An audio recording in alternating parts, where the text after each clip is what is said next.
La Bible en un an, la 238e journée, le livre d'Ézéchiel, chapitre 7, verset 1 au chapitre 9, verset 11. Le livre des psaumes, chapitre 40, verset 13 à 18. Le livre des proverbes, chapitre 21, verset 25 et 26. La première épître aux Corinthiens, chapitre 13, versets 1 à 13.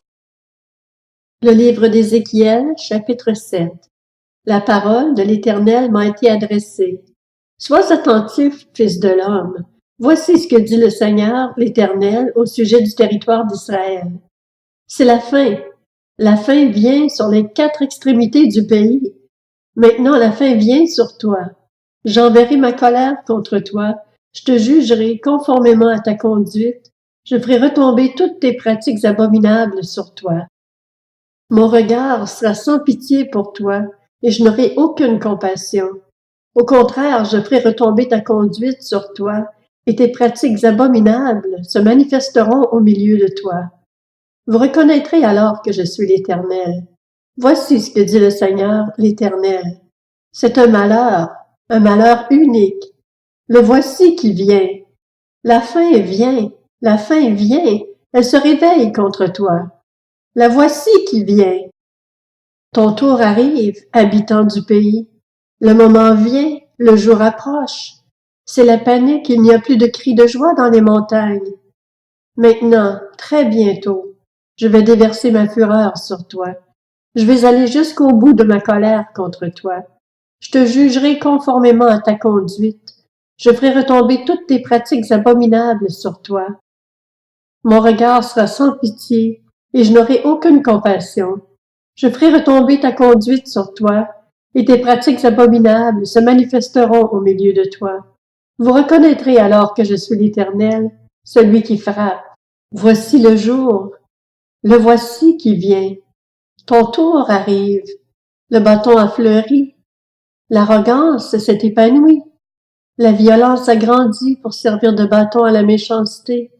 Il ne reste plus rien d'eux, de leur foule bruyante et de leur abondance. On ne trouve plus rien de valeur chez eux. Le moment vient, le jour approche, que l'acheteur ne se réjouisse pas, que le vendeur ne se lamente pas, car ma colère ardente éclate contre toute leur foule bruyante. En effet, le vendeur ne récupérera pas ce qu'il a vendu, même s'il reste encore en vie, car la vision concernant toute cette foule bruyante ne sera pas révoquée. Chacun mène une vie marquée par les fautes. Ils ne retrouveront pas des forces. On sonne de la trompette, tout est prêt, mais personne n'ira au combat, car ma colère ardente éclate contre toute leur foule bruyante. L'épée est à l'extérieur, la peste et la famine à l'intérieur. Celui qui est au champ mourra par l'épée, et celui qui est dans la ville sera dévoré par la famine et par la peste. Leurs rescapés s'échapperont et se retrouveront sur les montagnes, pareils aux colombes des vallées. Ils seront tous en train de gémir, chacun sur sa faute. Tous baisseront les bras, tous auront les genoux qui flanchent. Ils se couvriront de sacs, et un tremblement s'emparera d'eux. La honte se lira sur tous les visages, et toutes les têtes seront rasées. Ils jetteront leur argent dans les rues, et leur or sera un objet d'horreur. Leur argent et leur or sont incapables de les délivrer le jour de la fureur de l'Éternel. Ils ne pourront plus les rassasier, ni remplir leurs intestins, car c'est ce qui les pousse à la faute. Ils ont fait de la beauté de leurs bijoux un sujet de fierté, et ils les ont utilisés pour fabriquer leurs abominables statues, leurs monstruosités. Voilà pourquoi j'en fais pour eux un objet d'horreur. Je les donnerai en pillage à des étrangers, et comme butin aux méchants de la terre, afin qu'ils les profanent. Je me détournerai d'eux, et l'on profanera mon lieu secret. Des hommes violents y pénétreront et le profaneront. Prépare les chaînes, car le pays est rempli de meurtres, et la ville de violence. Je ferai venir les plus méchantes des nations, et elles prendront possession de leurs maisons. Je mettrai fin à l'orgueil des puissants, et leurs sanctuaires seront profanés. L'angoisse vient, Ils chercheront la paix, mais ils ne la trouveront pas. Il arrivera malheur sur malheur. Une rumeur succédera à une autre rumeur. Ils réclameront sans succès une vision aux prophètes. Les prêtres ne connaîtront plus la loi. Les anciens n'auront plus de conseils à donner. Le roi prendra le deuil. Le prince aura la consternation pour habit. Les mains de la population du pays seront tremblantes. Je les traiterai en fonction de leur conduite. Je les jugerai d'après leur jugement, et ils reconnaîtront que je suis l'Éternel. Le livre d'Ézéchiel, chapitre 8. La 6e année, le 5e jour du 6e mois, alors que j'étais assis dans ma maison, et que les anciens de Juda étaient assis devant moi, la main du Seigneur, de l'Éternel, est tombée sur moi. J'ai regardé, et j'ai vu apparaître une forme qui avait l'aspect du feu. Depuis ce qui semblait être ses hanches, jusqu'en bas, c'était du feu, et depuis ce qui semblait être ses hanches jusqu'en haut, c'était resplendissant, une sorte d'éclat étincelant.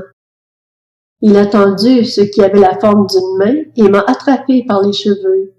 L'Esprit m'a enlevé entre ciel et terre, il m'a transporté dans des visions divines à Jérusalem, devant l'entrée intérieure, orientée vers le nord. C'était là qu'était installée l'idole de la jalousie, qui provoque la jalousie de l'Éternel. La gloire du Dieu d'Israël était là, telle que je l'avais vue en vision dans la vallée.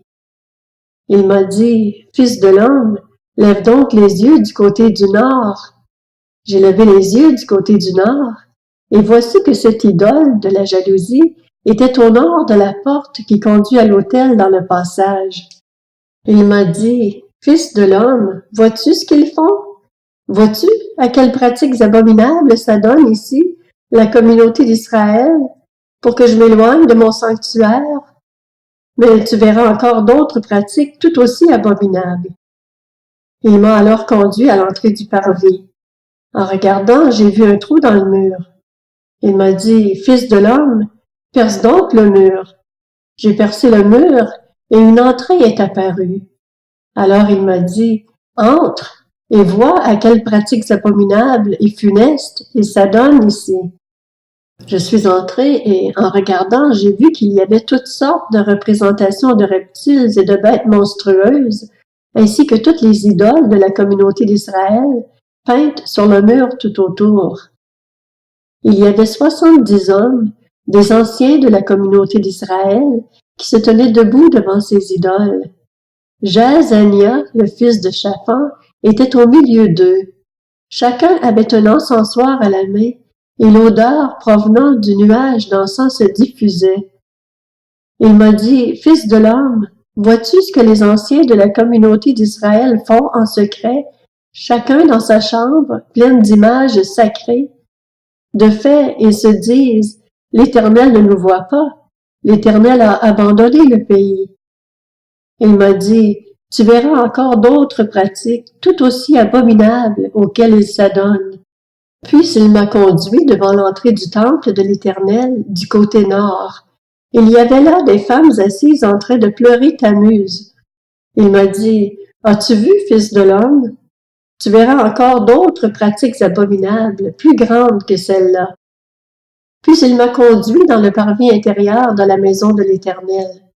Et voici qu'à l'entrée du temple de l'Éternel, entre le portique et l'autel, il y avait environ 25 hommes qui tournaient le dos au temple de l'Éternel et regardaient vers l'est. Ils se prosternaient en direction de l'est, devant le soleil. Il m'a dit, « As-tu vu, fils de l'homme? N'est-ce pas suffisant pour la communauté de Juda de s'adonner aux pratiques abominables auxquelles elle s'est livrée ici?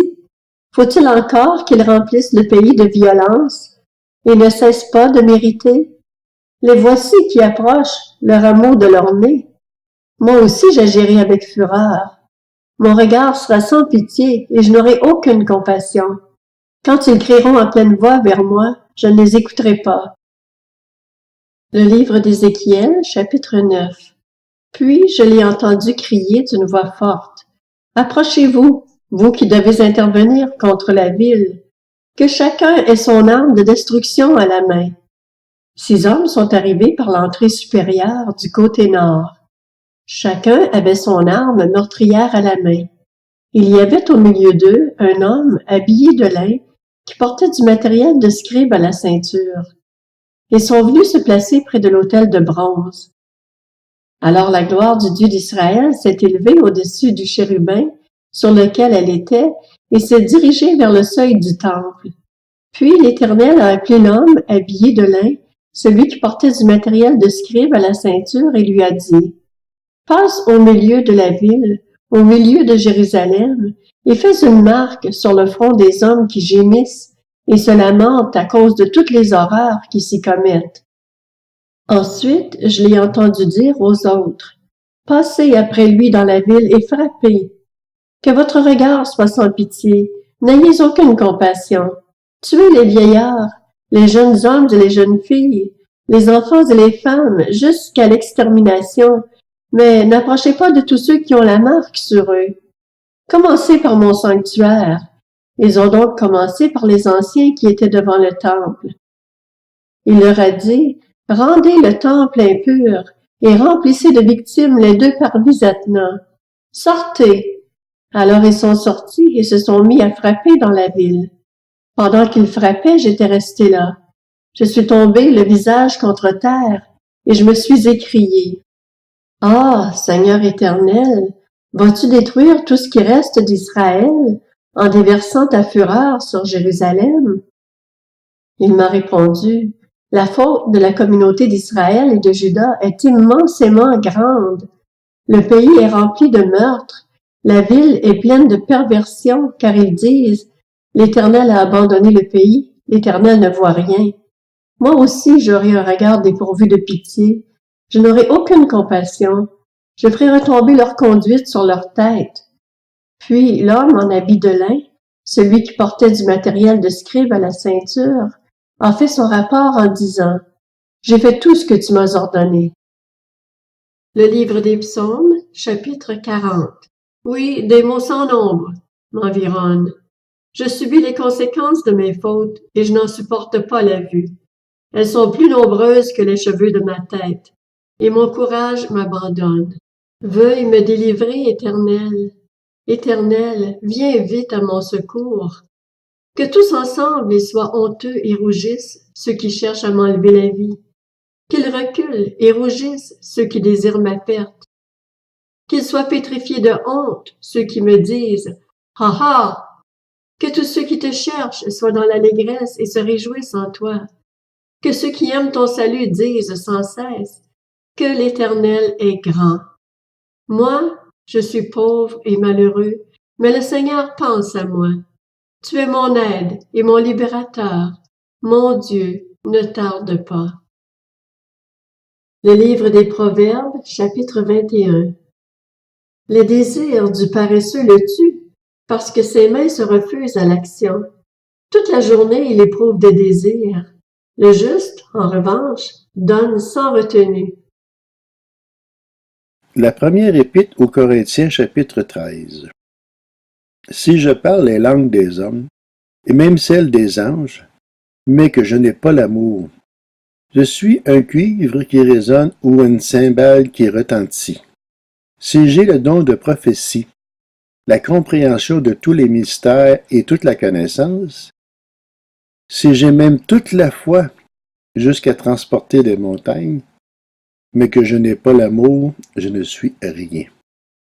Ici, je distribue tous mes biens aux pauvres, si même je livre mon corps aux flammes, mais que je n'ai pas l'amour, cela ne sert à rien. L'amour est patient, il est plein de bonté. L'amour n'est pas envieux, l'amour ne se vante pas, il ne s'enfle pas d'orgueil, il ne fait rien de malhonnête, il ne cherche pas son intérêt, il ne s'irrite pas, il ne soupçonne pas le mal, il ne se réjouit pas de l'injustice, mais il se réjouit de la vérité. Il pardonne tout, il croit tout, il espère tout, il supporte tout. L'amour ne meurt jamais, les prophéties disparaîtront, les langues cesseront, la connaissance disparaîtra. En effet, nous connaissons partiellement et nous prophétisons partiellement. Mais quand ce qui est parfait sera venu, ce qui est partiel disparaîtra. Lorsque j'étais enfant, je parlais comme un enfant, je pensais comme un enfant, je raisonnais comme un enfant. Lorsque je suis devenu un homme, j'ai mis fin à ce qui était de l'enfant. Aujourd'hui, nous voyons au moyen d'un miroir, de manière peu claire, mais alors nous verrons face à face.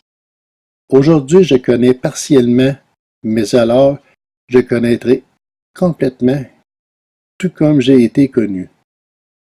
Maintenant donc, ces trois choses restent, la foi, l'espérance, l'amour. Mais la plus grande des trois, c'est l'amour.